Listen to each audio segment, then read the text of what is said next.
back then, I was a huge, even to this day, I'm not gonna say back then, I was a huge Rick James fan. When I was in the Navy, I had all of his joints. I used to be in the mirror singing his records. I used to be able to do a pretty good Rick James. So I used to sing Mary Jane. I mean, he's the only person that I actually paid to go to his concert. You know what I'm saying? Because back then we used to bum rush concerts. I don't know if they still do that, but we used to come with like 50 guys and bum rush. Just rush the door. Maybe they would catch 2 or 3, but the other 30 or the other 30-something guys would get in. And I was always one, we would get in. You know what I mean? I mean, the Nassau Coliseum, I remember one time, the Nassau Coliseum has these giant plate glass windows going all the way around it. I remember this big buff guy named Sabu picked up a garbage can, just broke one of those shits, and niggas ran through the glass before it could even break all the way. You know what I'm saying? Got shredded, you know, to get in to see Earth, Wind, and Fire, man. It was off the hook back then. I'll never forget the first night I met him, that's the first person that I would say out of all the celebrities that I met that I was starstruck. And I remember we got in a limo and he started kicking it and he was mad niggerish, man, which was, right up my alley. He was buck wild, you know what I'm saying? He was a regular dude. And he had mad pimping styles, man, mad pimping skills, man. We went to the restaurant. We was in a real high class, Beverly Hills, upscale, posh, whatever you want to call it. And he came in and was talking to the whitest, blondest, blue-eyedest, most purest American apple pie eating white woman, like this. Come here, bitch. I'm Rick James. Licked the whole side of her face, man. What'd she do? She was with it. He boned her after that, man. He boned her after that. It was none of the things you would think would happen if a black man walks up to a white woman and licks the whole side of her face and calls her a bitch. All right? What other wild stuff you seen him do with women? Oh, man. I seen him tell women, pull out their titties. You know what I'm saying? I seen him tell women, order women to serve another man, give him a blowjob. I seen him do it all, man.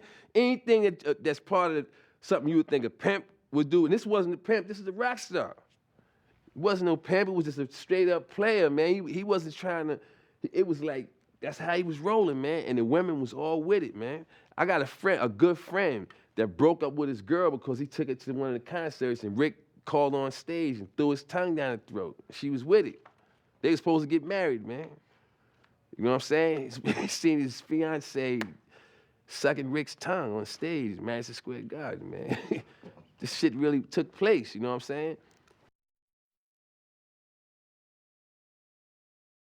Anyway, get back to back then, we started really getting tight because my man was buck wild. He was, and I had started doing things that I wasn't doing before I got out the Navy. Like I was experimenting with the coke and drinking a little bit more, smoking weed. The whole Hollywood scene. I was drawn into all of that, And my brother didn't do any of this shit, so it was whatever was available for Eddie Murphy on the dark side.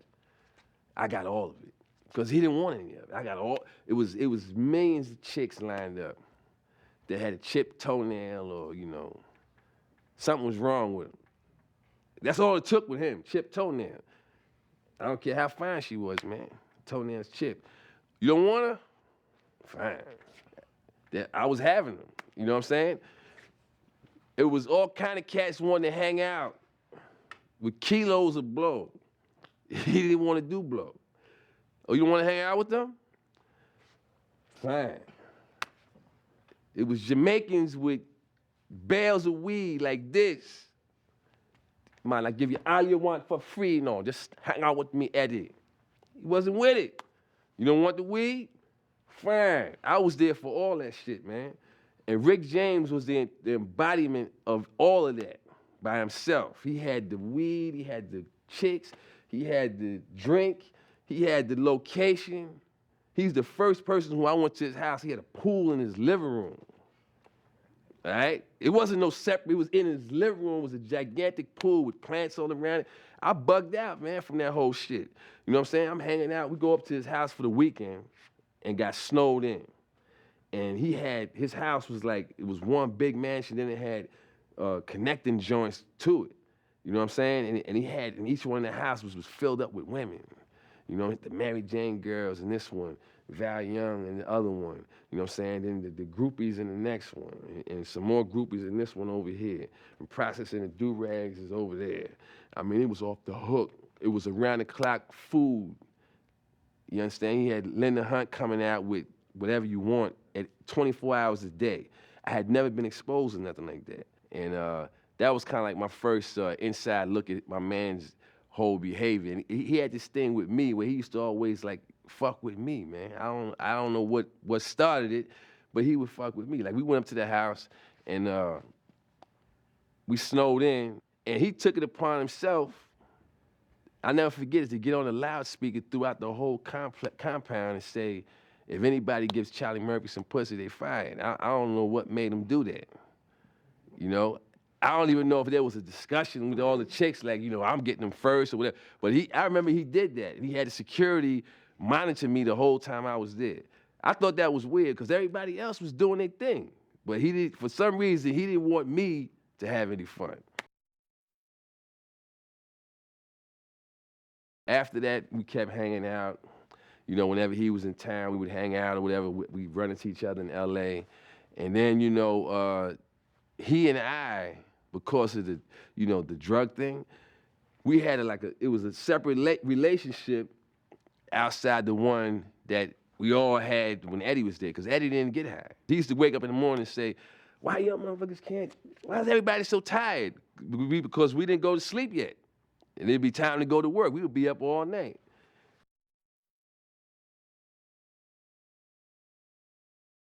We went to Studio 54. And back then, Studio 54, even to this day, I'll say, Studio 54 was the ultimate club, the ultimate. There has never been and never will be nothing that goes beyond that spot. That spot had, you walk in, they had people buck naked with body paint on for their outfit. You know what I'm saying? Now, you be talking to a chick for an hour, and then you realize she's buck naked. You know what I'm saying? You think that she got a dress on that was tight, and you start seeing the hair on the crotch, and this motherfucker's buck naked.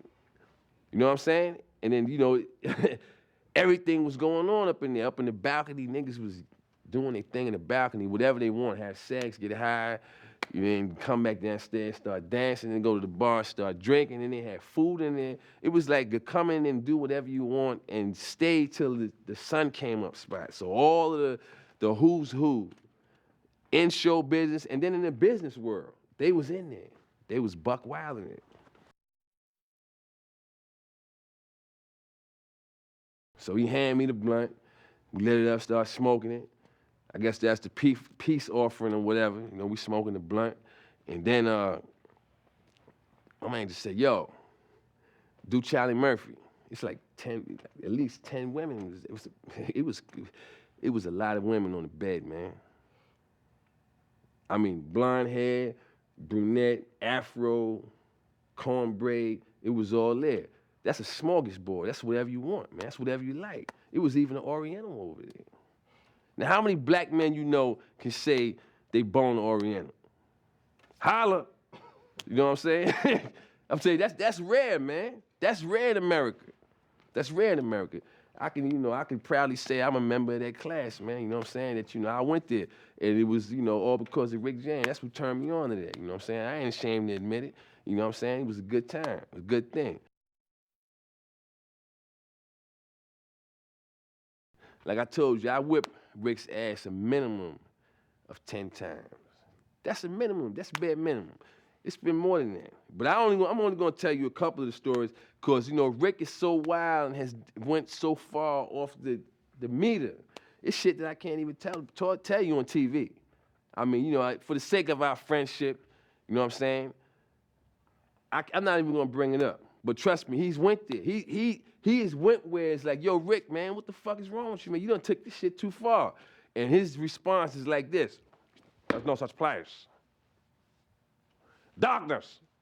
Let's go to the abyss, nigga. I'm not with it, man. I don't want to go to the abyss, man. You know what I'm saying? Rick wants to go to the abyss. In fact, he dwells in the abyss.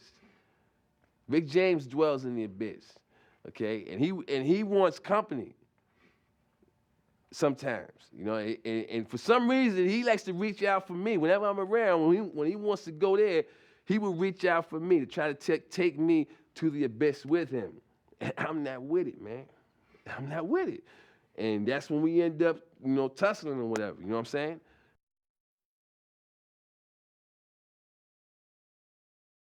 What I really think is that, you know, Rick would be so fucking high when he was doing a lot of these things that when he received these beatdowns, he probably don't even remember getting them.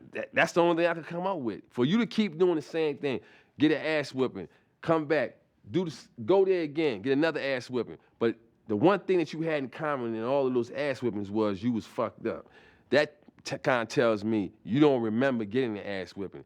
He probably would wake up the next morning and be like, damn, I must have ran a marathon yesterday. I was in a marathon, where's my sneakers at? You know what I'm saying? That's the only thing I can think of, man. Damn, my jaw's hurting. I must have went to the dentist yesterday. You know what I'm saying? He would wake up and totally forget that he got his ass whipping. I mean, you know, most men, we have egos, and the ass whipping is kind of hard to accept. So he probably was in denial and, you know, blacked it out and came up with his own excuse for his soreness the following day. The reason he was going to a chiropractor or whatever, you know, I must have fell off a horse. My back is hurting, but that's from when the foot was up your ass, nigga. You didn't fall off no horse. You know what I'm saying? But he would come up with his own shit. He was riding horses with Eddie and Chappelle. Yeah, I'm hearing doctors was riding horses yesterday. I was a slip of disc. He had forgot when darkness was like this. Fire! You know what I'm saying? Let me not forget that, you know, Rick James was very mad. He remembered that ass whipping because he wanted revenge. He called back. It ain't over, motherfuckers. And you know how he tried to set it up the first time? Because he really wanted to get me, you know what I'm saying? He felt that, you know, I was the main one that was pommeling his legs, you know what I'm saying? So, you know, this is what he did, man. He challenged us. He said not a challenge, he said he was coming over to play some ball, right? So that particular day, I wasn't there, but this is how I know it was all about him getting me. He brings over the guy with the crooked eye and all of them to play ball, and they all got sneakers on, but Rick got on cowboy boots, right? As soon as the game started, he just kicked my man Fruity in the balls. That was the end of the game. That was the end of the game, man. So who you think he was gonna kick in the balls that day? Ball check, fire! Kick Fruity in the balls and get back in the limo and drive back to Buffalo? You came all the way from Buffalo to New Jersey. I whipped your ass about 8 days ago. That was for me, but I wasn't there that day, so Fruity, he had to take one to the nuts, man.